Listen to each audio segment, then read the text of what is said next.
Right, here at Twin Streams, we're looking at a place that depends entirely upon groundwater for its existence. We do not actually have any supply of municipal water whatsoever, and we really are concerned that any slimes dams that are placed on the headwaters of our river will impact upon the groundwater, and that is a very serious concern. Another thing that concerns us is the loss of sense of place. We're right in the middle of a forest. It's quiet, it's peaceful, plenty of bird life, plenty of animal life around us. And should the mining cause a lot of dust, should the mining cause a lot of noise, should there be light pollution, we are going to have big problems here. We will obviously lose customers that come here for the peace and quiet, the school groups that come here and want that isolation, that separation from normal humdrum crazy life in the cities. Twin Streams Environmental Centre, that's right on the streams in the catchment area of the mine. We don't know the consequences of mining, how it's going to threaten that environmental centre. By the way, it's the oldest environmental centre in the country, 60 years old.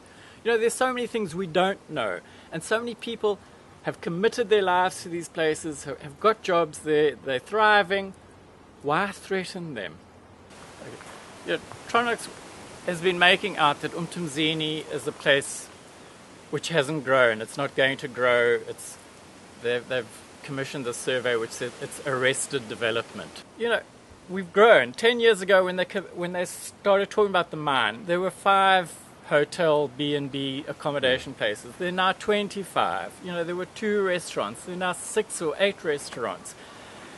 We're saying Tronox will turn us into a ghost town. You know, no one wants to come to a ghost town. No one wants to live in a ghost town. The other things, the residents, how they feel about it. I mean, I went through the survey and read the personal comments. There was this thread going through everyone's comment about this is a jewel, this place is unique.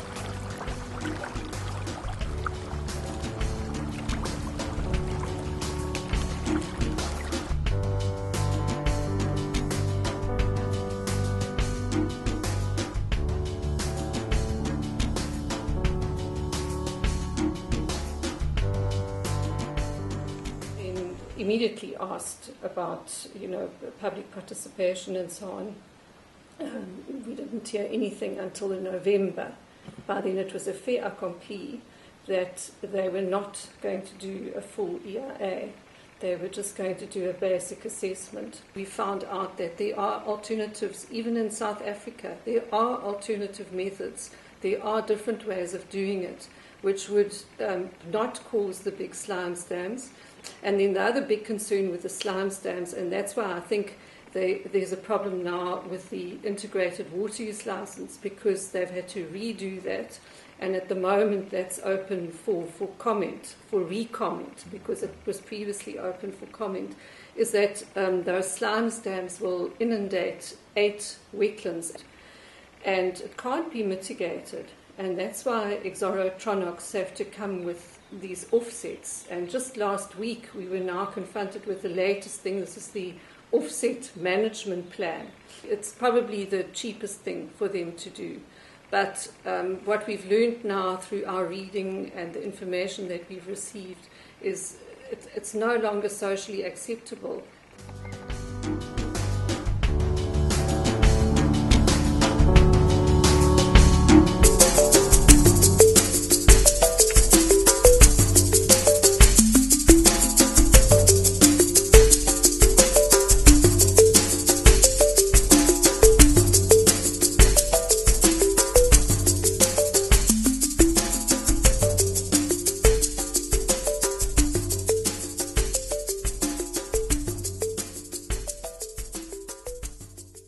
I'm really terrified about the outcome of this mine.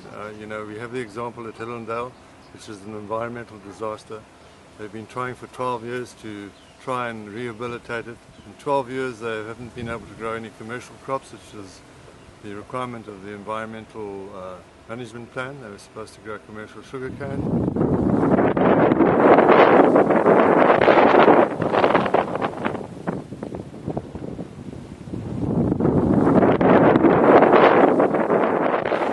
Gaza Caravan Park is 100 meters from the mine.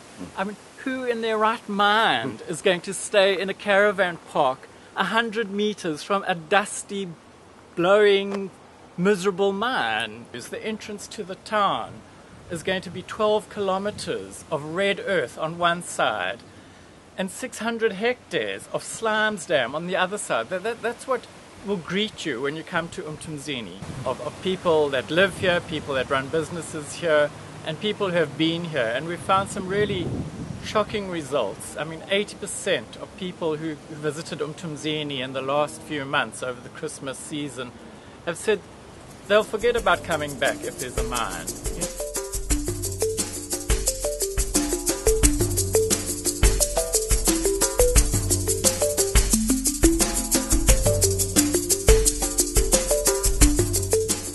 Now it was no longer the 1998 mine.